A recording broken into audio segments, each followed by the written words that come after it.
sẽ giới thiệu sản phẩm của Xuân Quang SGI 65N. Đây là con sản phẩm là máy hàn gỗ ton auto. Đây các bạn là auto, máy của nó là có thể là mình hàn tối đa của nó là 0,6 cho đến 1,2 ly, thì nó có nhiều chức năng và bảo để mình hàn tương ứng cho những cái loại ton dày khoảng bao nhiêu ly, và có chế độ là mình hàn những ở điểm nào, loại máy hàn nào.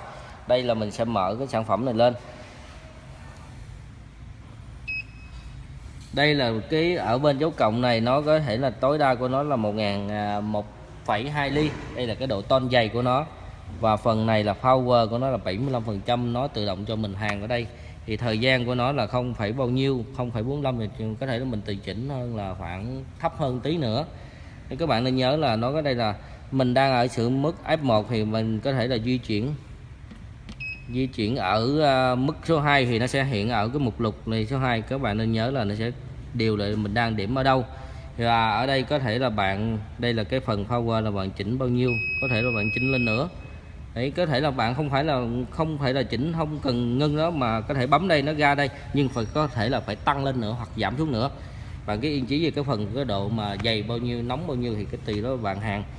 Và sản phẩm này thì nó có gồm những cây móc hàn.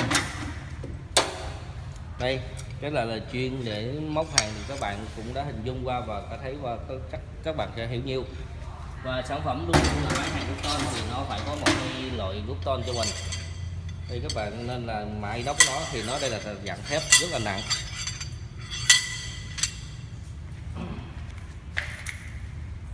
Sản phẩm này thì luôn luôn phải có một cây hàn và cái máy đầu hàn của nó thì mới gọi là sản phẩm máy hàn gốc ton được. Nếu không có cây này bạn không bao giờ bạn rút được ton.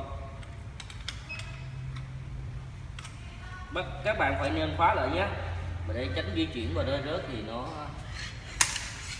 Đây là máy hàn của con. Đây là dạng cây hàn của mình, và trên đầu nó có gồm mũi, và hộp luôn luôn là máy phải luôn đi cho mình là có một cái phụ kiện, những thứ thiết yếu nhất để cho mình hàn những cái sản phẩm. Đây là cái bộ để móc dài hơn, các bạn có thể thấy hình dung ra. Đây là bạn móc dài hơn. Và những cái đầu hàng thì tất cả những đầu hàng này nó có gắn một kim loại 500 hết để mình sử dụng và hút.